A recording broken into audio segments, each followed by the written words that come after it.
तय परीक्षा लेने के लिए आया है तो उसे वह असली था। इसी तरह से श्रावक के लिए यह परीक्षा करने की प्रारंभ में आवश्यकता नहीं पड़ती आहार देते समय कि यह असली या नकली। परीक्षा कब हो जाएगी? आहार होने के उपरांत, जब आप बैठोगे, सुनोगे उनके भाव विचारों को, तो उसी से आप असली और नकली की परीक्षा कर लेना। समझ में आ रहा है?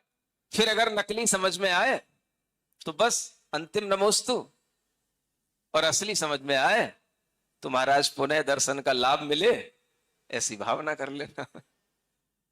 नहीं समझ आया? इससे ज्यादा और क्या कहा जा सकता है? तो कभी कभी श्रावक भी इतना अति कर देता है कि उसे केवल परीक्षा ही परीक्षा दिखाई देती है और उसे ऐसे उद्दायन राजा जैसे दृष्टांत दिखाई नहीं देते जहां पर आचार्य समंतभद्र महाराज ऐसे राजाओं के उदाहरण इस निर्विचिकित्सीय। सम्यक दर्शन कैसा होता है?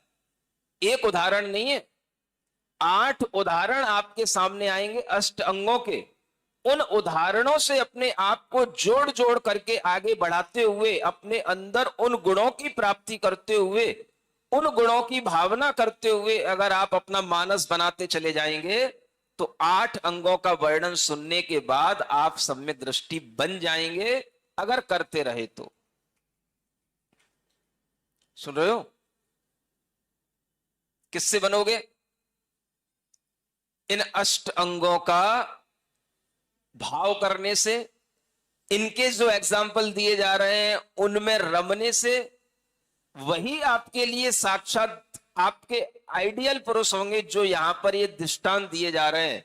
उन व्यक्ति के व्यक्तित्व में से अपने व्यक्तित्व की तुलना करने से हमारे अंदर सम्यक दर्शन आएगा। सुन रहे हो? समय सार पढ़ने से नहीं आएगा। न समय सार में कोई ऐसे दृष्टांत मिलेंगे जिनको सामने रख करके आप सम्यक दृष्टि बनने का भाव करो। न समय सार पढ़ाने वाले वह विद्वान आपके लिए आदर्श हो सकते हैं जिनके माध्यम से समय सार पढ़ाया तो जा रहा है लेकिन आदर्श कुछ नहीं है, केवल समय सार पढ़ाया गया है, बस इतना ही आदर्श है। बस ऐसे आदर्शों से आप सम्यक दृष्टि नहीं बन सकते। सम्यक दृष्टि बनने के लिए आपको आचार्य समंतभद्र के यह 8 उदाहरण अपने दिमाग में रखने पड़ेंगे और इन्हीं 8 उदाहरणों को नई छैडाला में पिरोया गया है मुख्यता से सम्यक दृष्टि बनाए रखने के लिए, क्योंकि सम्यक दृष्टि बनने के लिए इससे बड़ी कोई चीज और समझ में नहीं आती पूरे जिनागम के अंदर। समझ में आ रहा है? जीव जीवादि तत्वों का श्रद्धान करने से सम्यक दर्शन होता है। कितना श्रद्धान है? एक बार सामने तो आओ। श्रद्धान करके बगले झांकते हैं और पीछे से कमेंट्स करते हुए या अपने घर के झोंकर क्या बोलते खिड़कियों से झोंक ढूंढते हुए उसमें से झोंकते हुए देखते हैं मुनि महाराज चले जा रहे हैं, कहीं हमारा सम्यक दर्शन बिगड़ ना जाए, इनके सामने आके नमोस्तु कर लें। तो ऐसे लोग होते हैं सम्यक दृष्टि।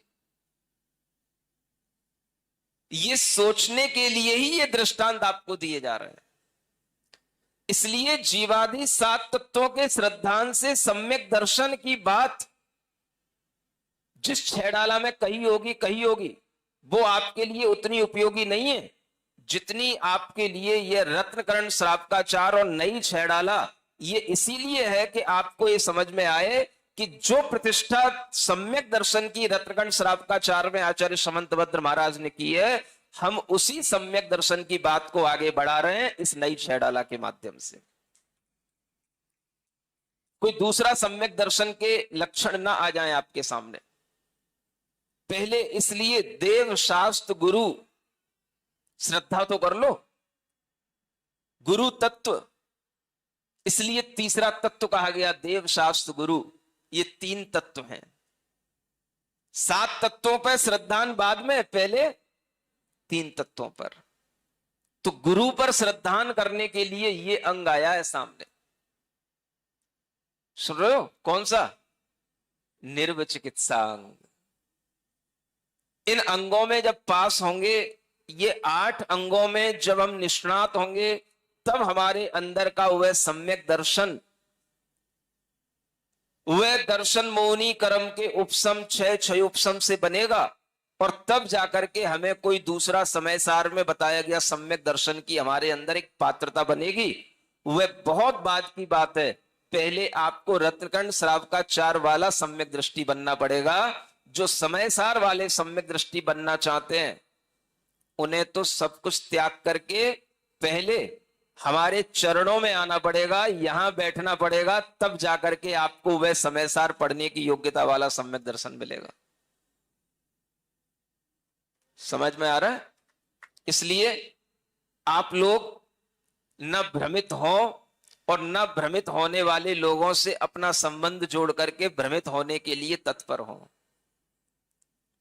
सम्यक दृष्टि जीव इतने स्पष्ट, इतने निर्विचिकित्सा आदि अंगों को धारण करने वाले, इतने उदार, इतने अपने आप में सरल होते हैं कि वह किसी भी प्रकार का आग्रह किए बिना सबसे पहले देव शास्त्र और गुरु की श्रद्धा रखने वाले होते हैं। इसलिए यहां पर 7 तत्वों के कोई उदाहरण नहीं दिए गए कि जीव तत्व में ये प्रसिद्ध हुए कि अजीव तत्व में ये प्रसिद्ध हुए। इन तत्वों की बात तो बाद में, पहले बात किसकी? देव शास्त्र गुरु की।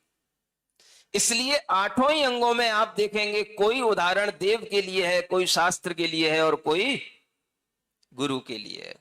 इसलिए ये 3 अंग हमारे अंदर सम्यक दर्शन के 8 अंग को परिपूर्ण बनाने के लिए पर्याप्त होते हैं। यह विचार रख करके आपको निर्विचिकित्सा अंग के बारे में सोचते रहना है।